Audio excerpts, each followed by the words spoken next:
सुप्रभात बच्चों, आज हम करेंगे हिंदी पाठ 4 सूरज का रथ की अभ्यास कार्य। ठीक है, ये कविता हमने पिछली क्लास में पढ़ी थी और आज हम करेंगे इसका अभ्यास कार्य। ये उच्चारण और श्रुतलेख के लिए शब्द हैं सूरज, रथ, निराला, घोड़े, सात, भड़क, चमकीला, आसमानी, बर्फीला, जामुनी, फुर्तीला, नियम, सर्दी, गर्मी, नदियां, भाप, बादल, पर्वत, नटखट। ये सभी शब्द आपने याद करने हैं। करेंगे प्रश्न 3। रंगों से उनकी विशेषताओं का मेल कीजिए। हमने कविता पढ़ी थी, उसमें कुछ रंग दिए गए थे। तो अब इसमें क्या करना है, हमने रंगों की विशेषता के साथ उनका मेल करना है। जैसे लाल कैसा था, भड़कीला। हरा कैसा था, चमकीला। पीला चमाचम। आसमानी बर्फीला। जामुनी छैल छबीला। नारंगी चटकीला।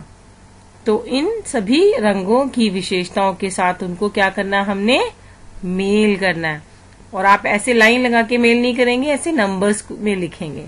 ठीक है, अब ये यहाँ पर है भाषा और व्याकरण। कुछ शब्दों को बोलने से एक खास आवाज निकलती है।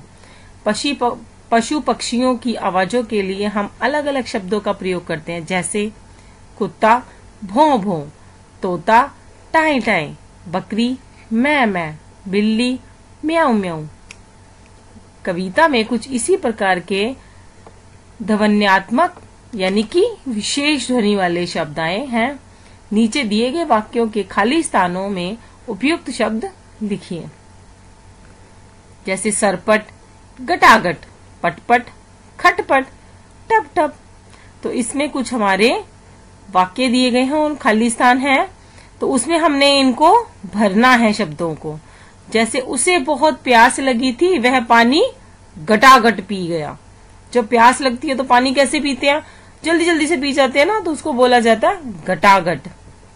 ऐ लगाते ही घोड़ा सरपट भागने लगा। एकदम से जब उसको ऐ लगाई तो बड़ी तेजी से भागने लग गया। दीपू गीतू दोनों गुस्सेल हैं, उनमें अक्सर क्या होती है, खटपट होती रहती है। दोनों आपस में खटपट खटपट करती रहती हैं। बारिश की बूंदों की टप टप सुनकर मैं बाहर आई। हमें पता चल जाता है ना, जब बारिश आती है टप टप टप टप की आवाज आने लग जाती है। बारिश के साथ पट पट ओले गिरने लगे। जब बहुत जोर से आवाज आती है तो कैसे लगता है, पट पट ओले गिर रहे हैं ना। अच्छा, इसमें प्रश्न 2 में पढ़िए, समझिए और लिखिए। इसमें जैसे सूरज, सूर्य, तो ये सूरज का क्या है, सूर्य पर्यायवाची शब्द है। ठीक है, रवि, भास्कर, तो ये क्या है, पर्यायवाची, यानी कि इनका मतलब सबका एक ही है। पानी, पानी को हम जल भी कहते हैं, नीर वारी भी कहते हैं। ठीक है, ये क्या है, हमारे पानी के पर्यायवाची।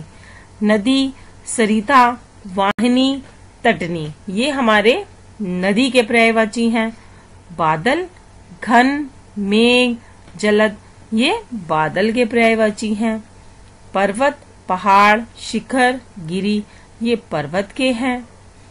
आसमान, नभ, आकाश, गगन, ये सारे नाम किसके हैं, इनका सबका मतलब एक ही है। आसमान, नभ, आकाश, गगन, तो ये आसमान के पर्यायवाची हैं। ठीक है, प्रश्न नंबर 3, नीचे दिए वाक्यों के खाली स्थानों में सही शब्द चुनकर लिखिए। जैसे कुछ शब्द दिए हुए हैं, लेकिन, और, इसलिए, परंतु, क्योंकि। तो हमें क्या करना है, इन खाली स्थानों में भरना है। वह चमकीला भी है और भड़कीला भी है। वह नियम से चलता है लेकिन किसी की बात नहीं सुनता। वे बादल से पीछे हटने को कहते हैं परंतु वे नहीं हटते। सर्दी में ये तेज दौड़ते हैं, इसलिए गर्मी में झंझट करते हैं। वे पर्वत से झगड़ा करते हैं क्योंकि वे बड़े नटखट हैं। उदाहरण देखिए और सही स्थानों पर र लगाकर शब्द पूरे कीजिए। अब हमने क्या करना है, इसमें र लगाना है, क्योंकि इसमें आशीर्वाद में देखो र की मात्रा नहीं लगी हुई। ऐसे ही अब देखो फुर्तीला, फुर्तीला, तो त पे री की मात्रा आएगी ई की मात्रा के साथ, तो यहाँ पर ये बन जाएगा फुर्तीला। पर्वत, र का साउंड आ रहा है, देखो पर्वत, तो व पे क्या होगी, र की मात्रा आ जाएगी। घ, बर्फीला, तो ऐसे ही इसमें बर्फीला में र की मात्रा आएगी। शर्मीला, इसमें र की मात्रा म पे आएगी। ठीक है। अब इसमें कुछ वाहन दिए हुए हैं, हम एक जगह से दूसरी जगह जाने के लिए वाहनों का प्रयोग करते हैं। नीचे दिए वाहनों के चित्रों के नीचे उनके नाम लिखिए और बताइए कि उनका प्रयोग कहाँ जाने के लिए करते हैं और उनकी क्या विशेषताएं हैं। देखो ये क्या है, ये है रिक्शा। जब भी हम अपने आसपास घर के कहीं थोड़ा बहुत दूरी पर जाना होता है तो हम रिक्शा ले चलते हैं। वायुयान, वायुयान जब हमें बहुत दूर जाना होता है और हम कैसे चाहते हैं, जल्दी भी पहुंचना है और दूर भी जाना है, तो हम वायुयान का इस्तेमाल करते हैं। ये स्कूटर है, सभी के घरों में होता है आजकल, है ना। ये जहाज है जो कि पानी में चलता है। बैलगाड़ी है, ये गांव में चलाई जाती है, गांव में इस्तेमाल की जाती है। जब किसी भी गेहूं हो गया, चावल हो गए, जब उनको लेके जाना होता है बोरियों में भर के, तो बैलगाड़ी का इस्तेमाल करते हैं। ये बस है, बस आप सभी बच्चों ने देखी होगी कि बस में आप एक जगह से दूसरी जगह पर जाना होता है, थोड़ी दूरी पर जाना होता है, तो हम बस का इस्तेमाल करते हैं। ये ऑटो रिक्शा है और ये रेलगाड़ी है। रेलगाड़ी भी हमें जब कभी दूर जाना होता है तो हम रेलगाड़ी का इस्तेमाल करते हैं। ये एक चित्र दिया गया है जो कविता से संबंधित है। इसमें सभी बच्चों ने रंग भरना है इस चित्र में। ठीक है, तो आज ही हमारा चैप्टर पूरा हो गया और इस अभ्यास कार्य को सभी बच्चों ने करना भी है और याद भी करना है। ठीक है।